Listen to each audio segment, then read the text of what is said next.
Asia ఖండంలోనే అతిపెద్ద మహాజాతరగా పేరు పొందినటువంటి గిరిజన జాతర మేడారం మహాజాతర. ఆ జాతర తేదీలు ఇప్పటికే తెలంగాణ రాష్ట్రంలో ఉన్నటువంటి ఏవో కావచ్చు, అక్కడ ఉన్నటువంటి పూజార్ల సంఘం అధ్యక్షులతో ఎవరైతే వహిస్తారో వాళ్ళు ఏకతాటిగా కూర్చొని ఆ యొక్క తేదీలనైతే ఖరారు చేయడం అయితే జరిగింది. ఇప్పటికే ప్రకటన ద్వారా రిలీజ్ చేయడం అయితే జరిగింది.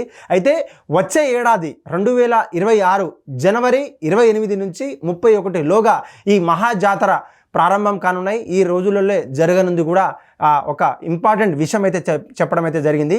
అయితే ముఖ్యంగా అతిపెద్ద గిరిజన సంస్కృతికి సంబంధించినటువంటి తెలంగాణ రాష్ట్రంలో కావచ్చు, ఈ యొక్క జాతర ఎంతటి గొప్పదో మనకంతా తెలవాల్సిన పరిస్థితి అయితే లేదు.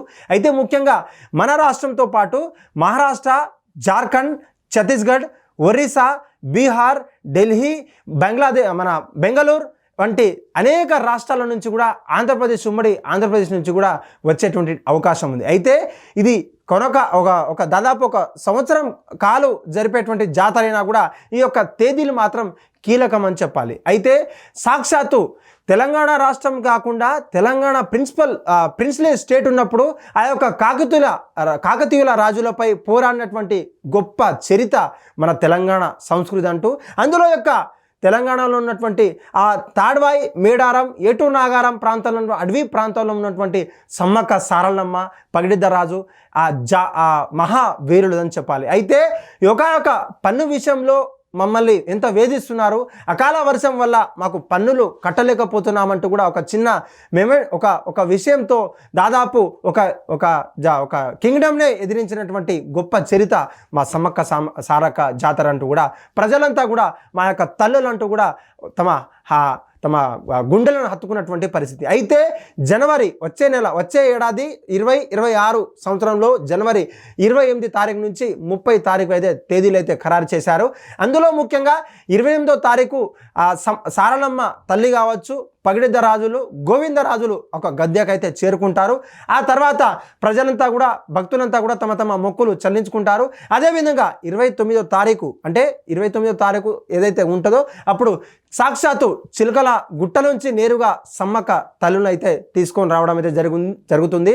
ఆ యొక్క 29 సాయంత్రం 31 సాయంత్రం వరకు తల్లులు అయితే తమ గద్దెలపైకే ఉండి భక్తులంతా తమ మొక్కులు చెల్లించుకోవడం అయితే జరుగుతుంది. అయితే ఈ యొక్క తేదీలను గుర్తు చేసుకొని ప్రజలంతా కూడా తమ మొక్కులు చెల్లించుకోవాలంటూ కూడా అధ్యక్ష సంఘం అయితే ఒక మెసేజ్ అయితే ఇవ్వడం అయితే జరిగింది. చూడాలి, రాష్ట్రమంతా కూడా తెలంగాణ రాష్ట్రంలో ఫ్రీ బస్ ఉండడం వల్ల గత ఏడాది అదేవిధంగా తెలంగాణ రాష్ట్రంలో ఫ్రీ బస్ మహిళలకు ఫ్రీ బస్ ఉండగా ఎంతటి గొప్ప సందర్శనాన్ని ఇచ్చిందో మనమంతా కూడా తెలుసు, మనమంతా కూడా చూసింది.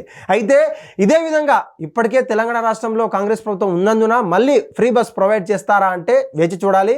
ఆ యొక్క ఫ్రీ బస్ సర్వీస్ని యూజ్ చేసుకుంటూ ఆ యొక్క తల్లులను దర్శించుకోవడానికి గుడి లేదు, గుడి తలుపులు లేవులే, మొక్కు అంతా కొంగు బంగారం అవుతుందంటూ కూడా ప్రజలంతా తమ మొక్కులు చెల్లించుకునే పరిస్థితి ఉంటుంది. అయితే ఈ తల్లుల ఘనత మనకు తెలియంది కాదు. ఆయా రాష్ట్రాలకు చెందినటువంటి అనేక పాఠ్య పుస్తకాల్లో కావచ్చు, తెలుగు చలన చిత్రాలు ఎన్నో వచ్చాయి.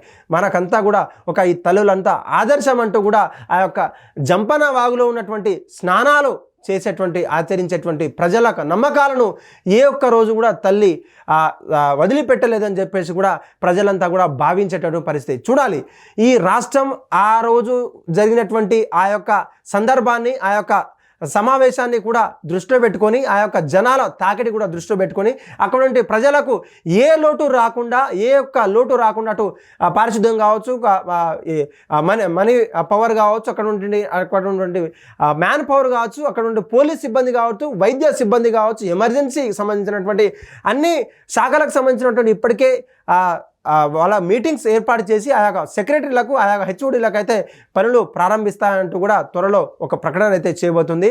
28 నుంచి 31 తారీఖు జరిగే ఈ జాతరకు ప్రజలంతా కూడా తండోపతండాలు వచ్చే అవకాశం ఉంది.